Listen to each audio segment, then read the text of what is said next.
If your body has been addicted and conditioned to the hormones of stress,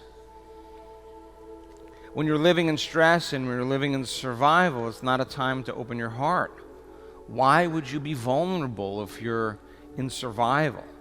It's not a time to open your heart. It's a time to run. It's a time to fight. It's a time to hide. And the stronger the emotions that we feel to the problems and conditions in our life, the more we pay attention to them. And where you place your attention is where you place your... So you're giving your attention, your energy to that person, to that circumstance, and that could be energy to heal. Every time you lower the volume to that emotion, when you catch yourself feeling agitated or impatient or frustrated, every time you lower the volume to that emotion, you'll take your attention off that person or the problem. And sooner or later, you're going to call energy back to you. And that begins to build the body's own field. Now there's energy to heal. Now there's energy to create. Now there's energy to dream. You've taken your power back. You've taken your energy back. And that free energy, when it comes back in the very beginning, is very chaotic and it's uncomfortable. And yet, sooner or later, when the body no longer is addicted to that emotion, the person is no longer putting that attention on that person or problem. And energy moves right into the heart. The person feels relief from the past. And the absence of an emotional addiction is called joy. The body is liberated and energy naturally moves into the heart. It's not a technique.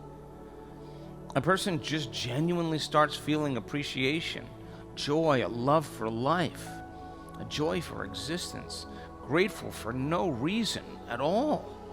They just feel really good. And the more they can feel that feeling and more they can relax into it, they're converting from that fight or flight nervous system, that sympathetic primitive nervous system that causes imbalance in the body, to more homeostasis, and the parasympathetic nervous system all of a sudden starts to switch on. And we see people, when they put their attention on their heart, we see it on the graph. You see this very low frequency start to rise in the heart, and that's the energy the heart needs to live, to beat.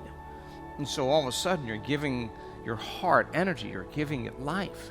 And then you see the parasympathetic nervous system come up like this, and that's causing the body to switch out of survival. That's rest and digest and repair and long-term building projects. And all of a sudden we saw that, and then it got weird, because all of a sudden the parasympathetic nervous system started moving down, and here comes the sympathetic nervous system starting to move up again. But the sympathetic nervous system, instead of creating fear, instead of creating pain, instead of creating anger or aggression, the sympathetic nervous system is creating ecstasy. It's creating bliss. And the more the person relaxes into the heart, the more energy moves into their brain.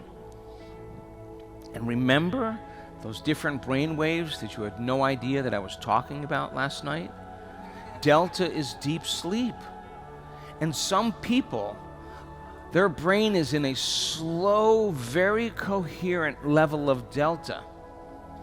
And they're wide awake, and at the same time in their brain, there's a resonant wave called theta, right in a harmonic with delta. And those waves come together and they start making coherent alpha waves. And those alpha waves start interfering and create beta waves. And those waves create a faster frequency of high beta, and then that faster frequency of high beta goes right into gamma. And gamma is super consciousness. Gamma is awake. And so now the person's relaxed in their heart and awake in their brain, and it feels really good. And that combination synchronizes the heart to the brain.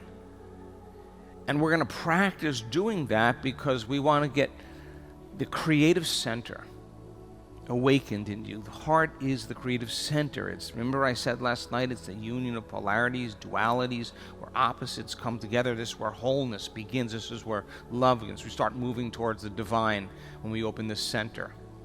And it is the creative center. And if you're going to believe in that future that you're imagining with all of your heart, it's got to be open. It's got to be activated. And we got to convert from the sympathetic nervous system to the parasympathetic nervous system. If the body's been vigilant and the body's been over ready and aroused, then you're going to have to work with it. And you're going to have to place your attention on your heart, and you're going to say, of all the things I want in my life right now, I want you.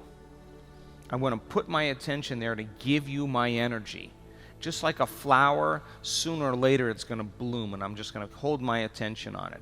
And if I understand that if I put my attention on it, I give it my energy, and I assign meaning to the act, guess what happens?